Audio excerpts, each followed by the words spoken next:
Hello guys, welcome back sa ating channel Common Station na update mga kababayan.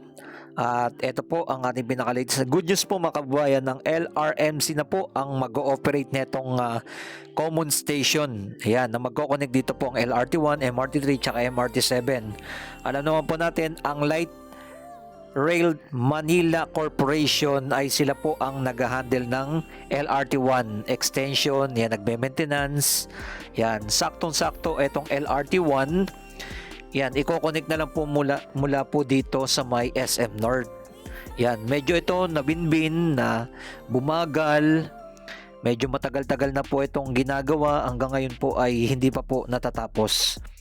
Pero by next year, no, ayon po sa ating nasagap ng next year na po magi-start po dito ang Common Station na gagawin nila. Yan, sila na rin po mag-handle nito. Yan ang ating aabangan by next year at i-update natin itong Common Station.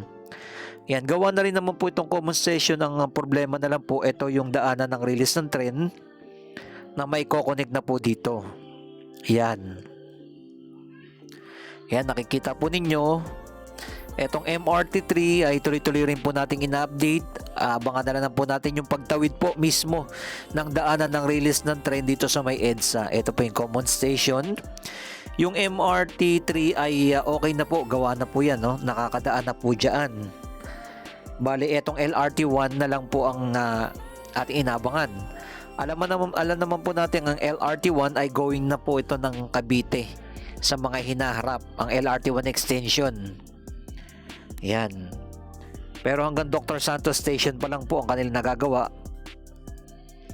Ito naman ang West Avenue ay makikita po ninyo nakapaglatag na po sila ng mga concrete girders at tuloy-tuloy na rin po ang ginagawa dito sa may West Avenue. Yung pagtawid na lang po ang ating inaabangan.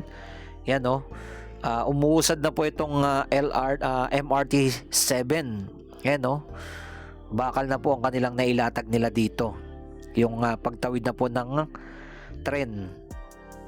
Yan, salamat sa mga nag-like, nag-share, nag-follow ng ating pinaka-latest update. Na syempre tuloy-tuloy natin itong in-update ang MRT7 mula dyan sa may Quirino Highway, no? Soon may connect po sa may San Jose del Monte, Bulacan. Ayan, no? Makikita nyo po, nandyan po yung mga kanilang mga officer. Ayan, no? Nakita natin, nag-check sila dito. Ayan, dahil itong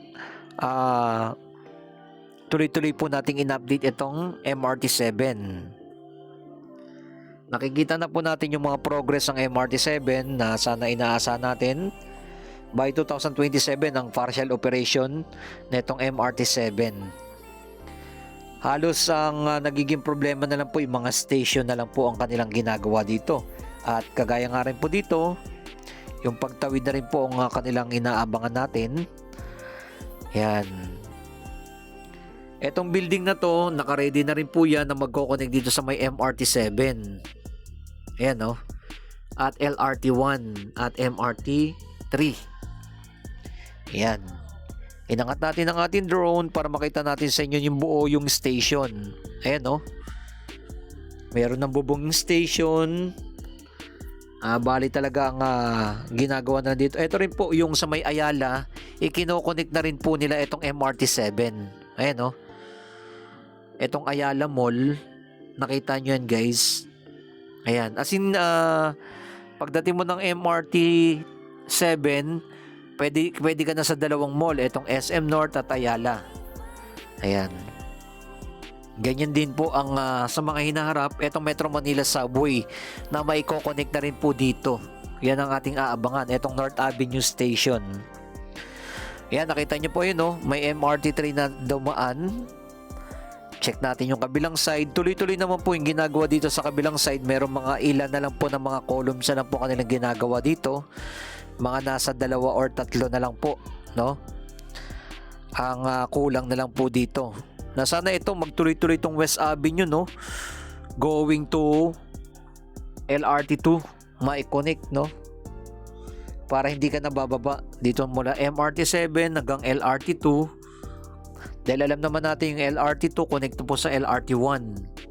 Ayan, as in connect na po sana. In the future, sana magawa nila ng ng study na kapapakonect.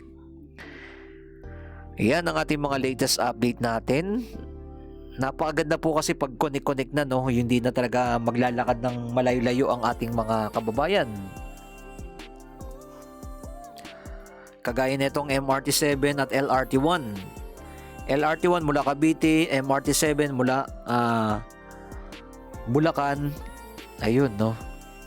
At sa mga hinaharap, may ko-connect sa New Manila International Airport. Etong MRT7 na sana maituloy na po nila yan.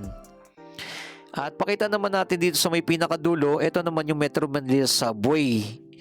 Ito naman po mismo yung dito sa may Quezon Avenue. Ito po yung mga dating squatter area dito. Ngayon makikita mo, nandyan na yung Abida Tower, nandyan na yung Soler. Napakalaki na po ng improvement po dito sa may EDSA po dito. Ito, naalala ko pa dito, meron dyan kambingan eh. Etong area na to, ano po ito? Mga orchids. Yan, mga taniman dyan dati. Mga binibiling orchids, salaman. Pero ngayon, Metro Manila Subway ng Quezon Avenue naman ang ating aabangan dyan. Ayan, nakikita po ninyo yung pinaka-drone shot natin, yung kabuang view. Sobrang dami ng population dito sa may Quezon City. Isa sa mga malalaki ng population dito. Ang Quezon City. Ayan, oh. Bandang dulo nakikita nyo, mga konti na lang yung mga puno. Dito na lang sa may right side, no, itong golf course dito po sa may Veterans Hospital. Ito po yung mismo yung no, kita nyo po yung Soler, bago lang rin po yan. Etong Ayala Land, no, Ayala Mall. Tas itong mga building na itinatayo sa Ayala din yan, na makikita nyo yung pinaka-progress na natin dito, mga kababayan. Na tuloy-tuloy na po ito. Ito, oh. Ayan po yung Metro Manila Subway North Avenue Extension naman. Ayan, isa rin po sa ating ina-update po itong Metro Manila Subway. Nakita na po natin, pinakita na po ng DOTR to. Yung pinaka-ilalim niyan ay naka-ready na, pa-connect doon sa may Tandang Sora Station naman. Yan, ang Metro Manila Subway po mula Valenzuela hanggang Taguig sa mga inaharap, at ko-connect na po sa airport din po yan. Ganun po ang mga mangyayari dito. Kasi napakalalaking mga infrastructure project na sana po magtuloy-tuloy ng kauna-unang Metro Manila Subway dito sa ating bansa. Ayan, ipinakita po natin yung kabuang view po dito. Dire-diretso niyan, papunta na po yan ng NLEX, Balintawak, Nabotas, dire-diretso. Ayan, nakikita nyo po, nagkakaroon ng moderate traffic na po dito sa may EDSA. Ayan, talaga isa sa mga napakalaking problema dito, yung traffic sa may EDSA. Ayan, no. Ayan, pinakita natin yung kabuang view na ganito na po karami ang talagang overloaded na po dito sa may Quezon City. Eto, nakita nyo yung mga building na yan. Eto naman po pagmamay-ari ng SM, no? Etong neto, building dito. Ayan, no? Yan, connect na rin po yan sa may SM North. Etong mga building dyan.